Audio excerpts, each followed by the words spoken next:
Mi respiración era un jadeo débil, casi inaudible bajo el golpeteo de la lluvia contra el parabrisas. Estaba estacionado, inmóvil, mirando la luz de esa ventana. La luz de mi sala. Dentro estaba la mujer con la que había compartido cada secreto, cada sueño por 5 años. Y, junto a ella, riendo, estaba él. Mi primo. Mi mejor amigo desde la infancia, el padrino de nuestra boda planeada, mi mano derecha. El peso de la verdad no era la infidelidad. Eso ya dolía. El peso era la imagen. El modo en que ella le acariciaba la nuca. Esa familiaridad cómplice que ahora me quemaba los ojos. No era una aventura. Era una vida paralela, construida a mis espaldas con el ladrillo más sucio. La traición familiar. Tomé el teléfono y vi el mensaje de ella. ¿Dónde estás, amor? Te extraño. El cinismo me paralizó el pulgar. ¿De verdad habían creído que podían salirse con la suya? ¿Que el amor y la amistad eran tan ciegos? La gente me pregunta qué fue lo peor de esa noche. No fue el corazón roto. Fue la aterradora revelación de que las dos personas en las que más confiaba habían unido sus fuerzas para destruirme. ¿Cómo iba a confrontarlos sin que supieran que yo lo sabía todo? ¿Y por qué, maldita sea? Mi mejor amigo me había traicionado con mi prometida. Mi vida era un cuadro completo, bien enmarcado. Un apartamento acogedor, un trabajo que me gustaba, y Clara, mi prometida, el sol de mi existencia. Nos íbamos a casar en 6 meses. Y luego estaba Lucas, mi primo. Lucas no era solo familia, era el hermano que nunca tuve. Vivía a 5 minutos, trabajábamos en el mismo sector, aunque en empresas distintas, y cenábamos juntos al menos 3 veces a la semana. Éramos un trío inseparable. Pensaba que éramos invencibles. La semilla de la duda no llegó como un trueno, llegó como una pequeña grieta en el cemento. Clara había empezado a llevar una vida demasiado ocupada. Clases de yoga nocturnas, reuniones de trabajo tardías, ayudando a su hermana a mudarse. Al principio, lo acepté. Yo confiaba en ella. Absolutamente. Pero esa semana, Lucas también estaba inusualmente distante. Canceló nuestra noche de películas habitual, alegando una migraña horrible, y se saltó la cena familiar del domingo, algo inédito. El pretexto fue vago, mucho estrés en la oficina. Por separado eran excusas razonables. Juntas, eran notas discordantes en mi perfecta sinfonía.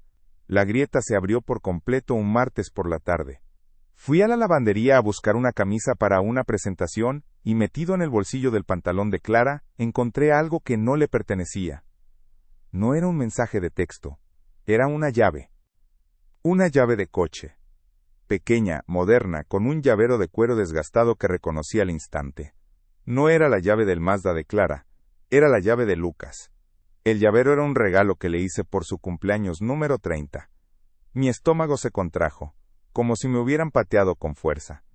Intenté ser racional. Quizá la olvidó aquí la última vez que vino. Quizá se la prestó a Clara por algo. Hay 1000 explicaciones. Pero mi mano temblaba, mientras sostenía el metal frío. La explicación más simple se sentía como un puñal. Subí la llave a mi oficina, y la escondí en el cajón más profundo. Cuando Clara llegó a casa, la abracé con más fuerza de lo habitual, casi buscando una señal, una confesión muda. Me preguntó si algo iba mal, y yo solo pude mentir. No, amor, solo te he echado de menos. Esa noche, no pude dormir.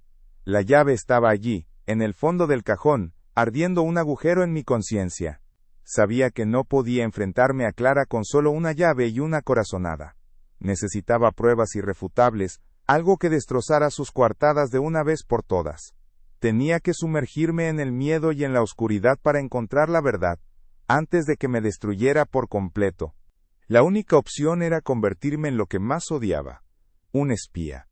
Tengo que saber qué significaba esa llave, y la única forma era ver dónde encajaba.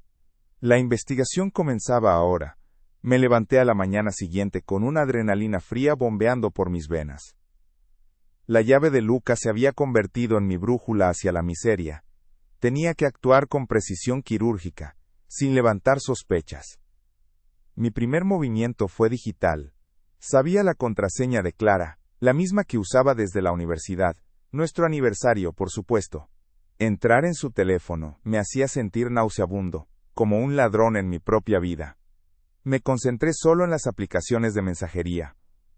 Busqué a Lucas. Nada. 0 mensajes entre ellos en las últimas 3 semanas. ¿Bloqueados? ¿O eran profesionales del engaño? Revisé los archivos borrados, las copias de seguridad. Todo estaba limpio. Una limpieza demasiado eficiente. Pero recordé un detalle. Lucas usaba mucho una aplicación de mensajería cifrada, Signal, para sus conversaciones laborales. Clara nunca la había necesitado. Revisé su teléfono de nuevo. Ahí estaba, disimulada entre las aplicaciones de salud, Signal. Abrí la aplicación. Y ahí estaba, un chat con un contacto llamado L Asesoría. El primer mensaje que leí fue de hace solo 2 días. Era de Lucas. ¿Podrías asegurarte de que él no revise el historial de la tarjeta? Ya sabes por qué. Necesito que sea perfecto. Y la respuesta de Clara. No te preocupes.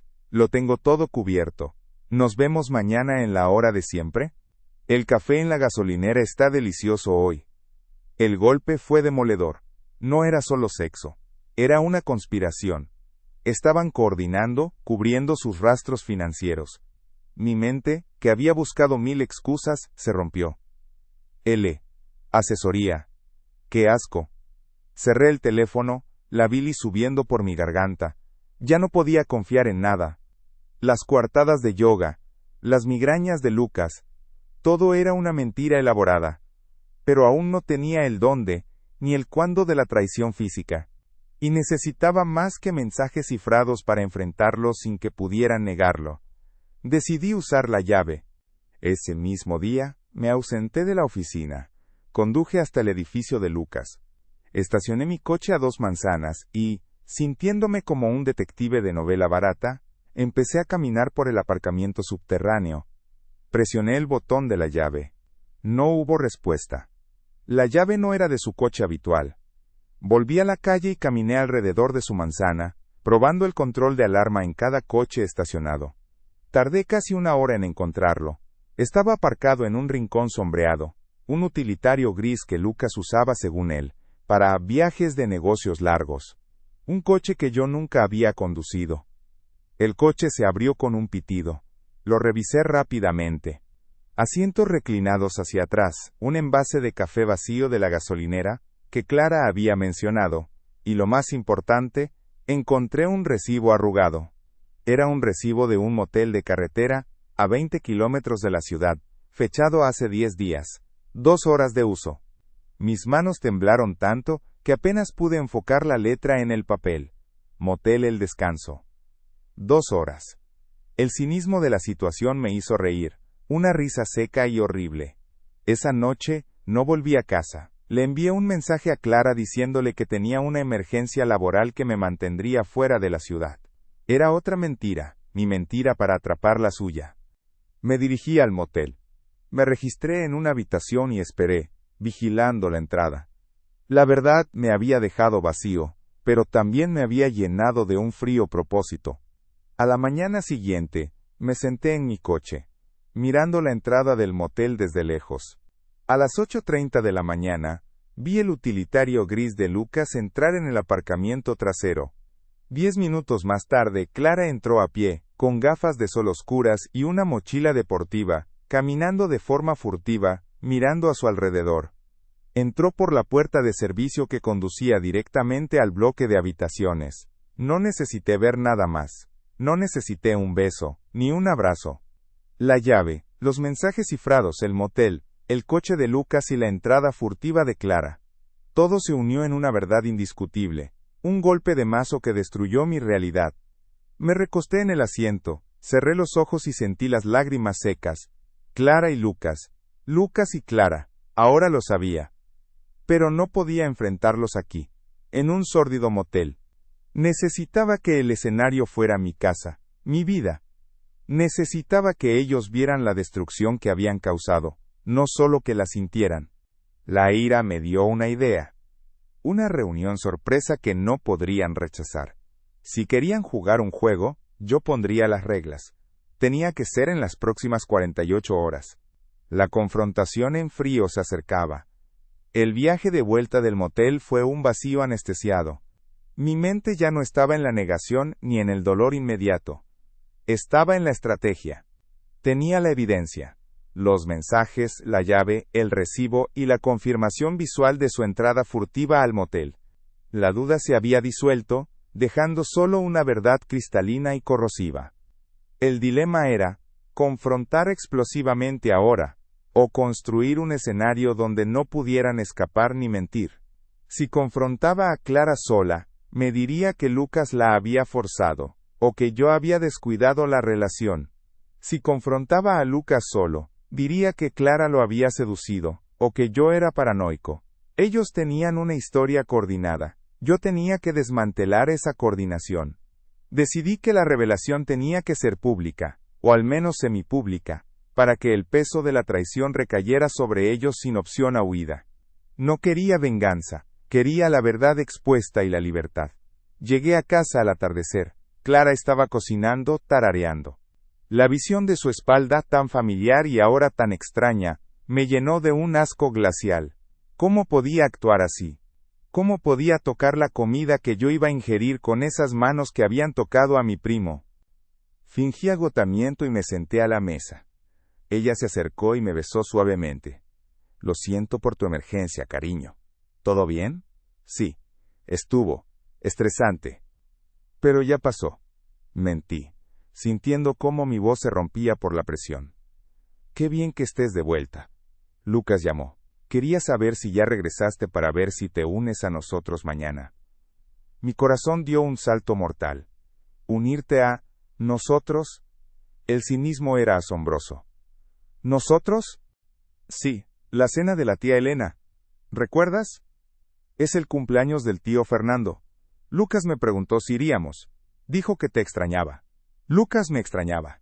El hombre que compartía la cama de mi prometida, que usaba mi confianza para planear su siguiente encuentro, me extrañaba. Esta era mi oportunidad. Claro que vamos, dije, esbozando una sonrisa fría. Dile a Lucas que de hecho me gustaría verlo antes de la cena. Necesito hablar con él de algo importante, algo urgente. Clara arqueó una ceja. ¿Qué cosa? ¿De negocios? Algo así. Cosas de hombres. Dile que lo espero mañana a las 7 de la noche en el apartamento. Dile que quiero discutir la organización de la boda, que necesito su ayuda como padrino con unas sorpresas. Mentí descaradamente. Al incluir la boda y el papel de padrino, garantizaba que su interés en la conversación sería máximo y que estaría menos a la defensiva. Ella sintió, despreocupada. Le diré. Se pondrá feliz de que ya estés planeando los detalles finales. La vi enviar el mensaje. Me sentí un fantasma en mi propia casa. El plan estaba en marcha. La cena de la tía Elena era el escenario final, la confrontación pública que daría peso a la verdad. Pero la confrontación inicial, la que rompería su sincronía, debía ocurrir primero. La mañana siguiente fue una tortura. Fingí normalidad, trabajé, sonreí. A las 6:30 de la tarde, me duché y me vestí. La casa estaba impecable. Clara estaba casi lista para la cena familiar. Voy a arreglar la mesa, cariño. En media hora vendrá Lucas, le dije con calma. Mientras ella se retocaba el maquillaje, yo ejecuté la acción más arriesgada. Subí a mi oficina, saqué mi laptop y abrí el archivo de fotos del motel. Lo guardé en un USB, y luego, con la mano temblándome menos de lo que esperaba, escribí un correo electrónico. El destinatario, Clara y Lucas juntos, asunto, fotos de la boda. El cuerpo del mensaje era conciso. Pensé que querrían ver cómo se verían algunas de las fotos de nuestra boda. Padrino y novia. Nos vemos en un rato. Tengo algo importante que decirles a los dos. Adjunté una sola foto. La factura del motel, bien ampliada y recortada. No envié las fotos de su llegada, solo la prueba de que había estado allí, investigando su traición. Presioné. Enviar. El sonido del clic fue el final de mi vida anterior. Me sentí mareado. Acababa de prender fuego a mi mundo. Bajé las escaleras. Lucas iba a llegar en 10 minutos y Clara no tardaría en revisar su correo. La verdad flotaba en el aire. Me senté en el sofá, esperando la explosión. No había vuelta atrás. La confrontación final estaba a punto de comenzar. El silencio después de enviar ese correo era un rugido. Me senté en el sofá, con las manos apoyadas en las rodillas. Estaba físicamente preparado para que Lucas tocara a la puerta, pero emocionalmente preparado para el impacto que el correo causaría en Clara. No tuve que esperar mucho. Desde arriba, escuché un golpe seco, como si se hubiera caído un libro pesado, seguido de un gemido ahogado. Me levanté lentamente y subí las escaleras. Clara estaba de pie frente a su laptop, con el rostro pálido, la máscara de maquillaje a punto de caerse. La pantalla abierta mostraba la factura del motel con mi nota cínica. Levantó la vista hacia mí, y en sus ojos no había ira, solo un terror abyecto. ¿Tú, cómo? ¿Cómo lo sabes? Su voz era un susurro roto. ¿El qué? ¿Que me engañabas con mi primo? ¿O que usabas mi aniversario como contraseña mientras planeabas tu coartada? Respondí con una calma que no sentía. Era una calma helada, peligrosa. No es lo que piensas. Yo iba a decírtelo. Íbamos a parar. Empezó, acercándose con las manos extendidas. No te acerques. Mi voz subió un tono, cortando el aire. No me mientas de nuevo, Clara. Lo planeasteis. Usasteis una clave, un coche prestado, una doble vida. Esto no fue un error, fue una elección coordinada. ¿Y la llave? ¿Por qué tenías la llave del coche de tu amante en el bolsillo de mis pantalones? ¿O era una señal para mí? Antes de que pudiera responder, sonó el timbre. 3 toques secos. Lucas. Clara se quedó paralizada. Su terror se intensificó. Me miró con una súplica que ignoré. Ve a abrir, le ordené, señalando la puerta. Yo voy a traer el archivo de las sorpresas de la boda. Bajé, y abrí la puerta yo mismo. Lucas estaba allí, radiante, con una botella de vino en la mano, y esa sonrisa de hermano mayor que me había reconfortado durante 30 años. Hombre, me alegra que estés de vuelta. Clara me dijo que querías hablar de la boda. Siempre supe que ese traje negro era una mala elección. Dejó la frase al aire cuando vio mi rostro. Su sonrisa se desvaneció. ¿Qué pasa? Parece que viste un fantasma. Ya vi 2, dije, dando un paso atrás. Pasa, Lucas. Necesitamos hablar de la boda. Necesitas hablar con la novia. Él entró, confundido, y miró a la sala vacía. Entonces, Clara bajó las escaleras. Sus ojos se encontraron. La tensión era tan densa, que era casi visible. Lucas, empezó Clara, y la voz le falló. Lucas miró de ella a mí, y entonces su mirada se posó en el correo abierto en la laptop que yo había dejado estratégicamente en la mesa de centro. Vio la factura. El color abandonó su rostro. El vino se le resbaló de los dedos, y la botella se estrelló contra el suelo de madera, liberando un olor dulzón y cortante. Lucas, ¿por qué? Fue lo único que pude decir. No era una pregunta de reproche, era una pregunta existencial. Él evitó mi mirada y miró a Clara como buscando ayuda. Esto es culpa tuya, dijo Lucas con voz temblorosa señalándola. Ella me buscó. Estábamos estresados por ti. Clara lo miró con furia. Mentira. Tú fuiste el que empezó a venir a casa a la hora del almuerzo cuando sabías que él no estaba. Siempre me enviaste mensajes obscenos. No me eches la culpa a mí. La furia de ella me dio la confirmación final. No era amor, era conveniencia mutua, y una cobardía compartida. Basta, grité, y el sonido vibró en la habitación. Me da igual quién empezó.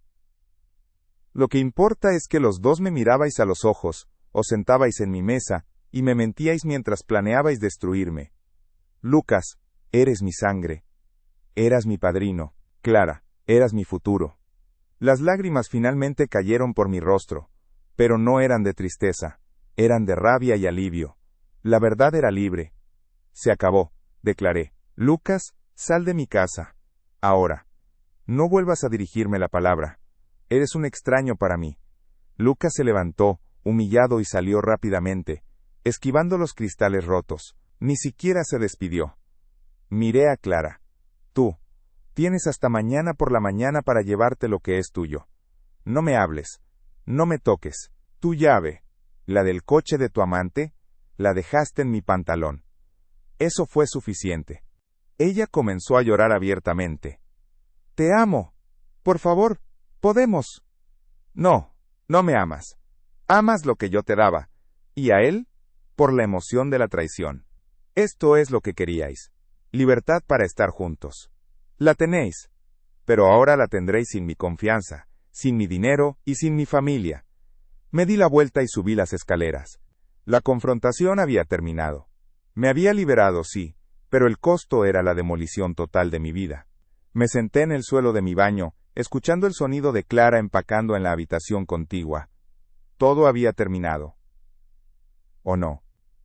A la mañana siguiente, Clara se fue en silencio. La casa se sentía cavernosa, pero libre. Lucas intentó llamarme una vez. No contesté. La familia se enteró, y la condena fue unánime. La traición a la sangre era imperdonable. Perdí a mi prometida y a mi mejor amigo, pero recuperé mi dignidad. El costo fue alto. Pero la noche en que me senté solo en mi sofá, miré el hueco que dejaron y sentí paz. Una paz fría. Hasta hace 2 semanas. Un sobre sin remitente. Dentro, una foto Polaroid de Clara y Lucas en un bar, felices. La foto venía con una nota escrita a mano por Clara. Gracias por liberarnos. Me congelé. No se sentían culpables. Se sentían agradecidos. ¿Es la confianza una ilusión? ¿Existe realmente la traición cuando el traidor cree que está haciendo lo correcto? Déjame saber qué piensas de esta historia en los comentarios. Si quieres escuchar otra historia de traición tan dolorosa como esta, suscríbete y activa la campana.